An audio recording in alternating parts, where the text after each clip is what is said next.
Fire delivery വിശേഷങ്ങളായിട്ടാണ് കേട്ടോ ഞാൻ ഇന്ന് വന്നിട്ടുള്ളത്. അപ്പോൾ നമ്മൾ പിന്നെ വേഗം ആശുപത്രിയിലേക്ക് പോയി. അപ്പോൾ ഇന്നാണ് അഡ്മിറ്റ് ആക്കിയത്. ഇന്ന് തന്നെ പ്രസവിക്കുന്നതിൽ ഒരു ഇതുണ്ടായിട്ടില്ല. അപ്പോൾ കുറച്ച് കഴിഞ്ഞിട്ട് ഉമ്മ വിളിച്ച് പറഞ്ഞത് അവളെ ലേബർ റൂമിൽ കയറ്റിയിട്ടുണ്ടെന്ന്. അപ്പോൾ എല്ലാവരും ഭയങ്കര എക്സൈറ്റ്മെൻറ്റിലാണ്.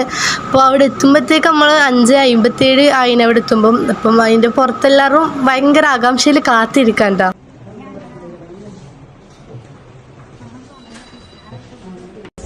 കുറച്ച് കഴിഞ്ഞിട്ട് ഫോൺ നോക്കുമ്പോഴത്തേക്ക് ഇത് 6:40 ആയിട്ടുണ്ട്. അപ്പം പിന്നെ എല്ലാവരും അതിൻ്റെ മുമ്പിൽ ഇങ്ങനെ ഇരിക്കലാണ്. എന്താ ബേബി എന്നറിയാൻ വേണ്ടിയിട്ട് എല്ലാവരും അവിടുന്ന് മാറാണ്ട് തന്നെ അവിടെ ഇങ്ങനെ ഇരിക്കുകയാണ്.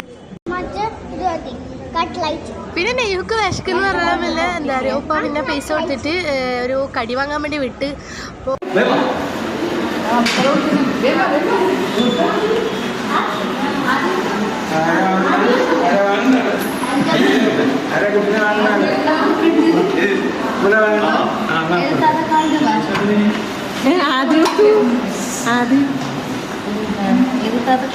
വാങ്ങിക്കോ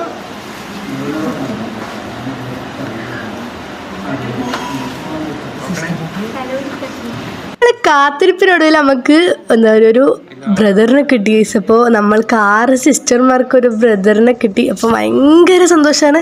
എന്താ പറയുക, പറഞ്ഞാൽ തീരാത്ത സന്തോഷമുണ്ട്. കാരണം എല്ലാവർക്കും എന്താ പറയുക കരഞ്ഞു പോയി വെച്ചാലോ. എന്ന് വെച്ചാൽ നമ്മളെ വീട്ടിലൊക്കെ ആദ്യമായിട്ടൊരു മോനെന്ന് പറയുമ്പോൾ ഭയങ്കര ഇതാണ്, പറഞ്ഞറിയിക്കാൻ പറ്റാത്ത സന്തോഷമാണ് കഴിച്ചത്. എന്ന് വെച്ചാൽ എന്താ പറയുക, പറയാൻ വാക്കുകളില്ല. കാരണം ഇവനെ കിട്ടിയത് എല്ലാവർക്കും ഭയങ്കര സന്തോഷം. പിന്നെ അധികം സമയം അവിടെ നിന്നില്ല, കാരണം അവിടെ നിൽക്കണം എന്നല്ല ഉണ്ടായിന്. പക്ഷേ സാഹചര്യം കൊണ്ട് നമ്മൾ നേരെ വീട്ടിലേക്ക് വിട്ടപ്പോൾ പോകുന്ന വഴിക്ക് നമ്മൾ ചായ കുടിക്കാൻ വേണ്ടി നിർത്തിയിട്ട് ചായയും നല്ല മുട്ടയപ്പം വറുത്തതും കൂടിയിട്ട് കഴിച്ച് പിന്നെ ഓർക്ക് കുറച്ച് ചായ വാങ്ങിച്ചു കൊടുത്ത് അതും കൂടി കൊടുത്തിട്ട് നമ്മൾ നേരെ പിന്നെ വീട്ടിലേക്ക് വിട്ട്. അപ്പോൾ വീഡിയോ ഇഷ്ടപ്പെട്ടാൽ സപ്പോർട്ട് ചെയ്യാൻ മറക്കണ്ട. Love you and bye bye.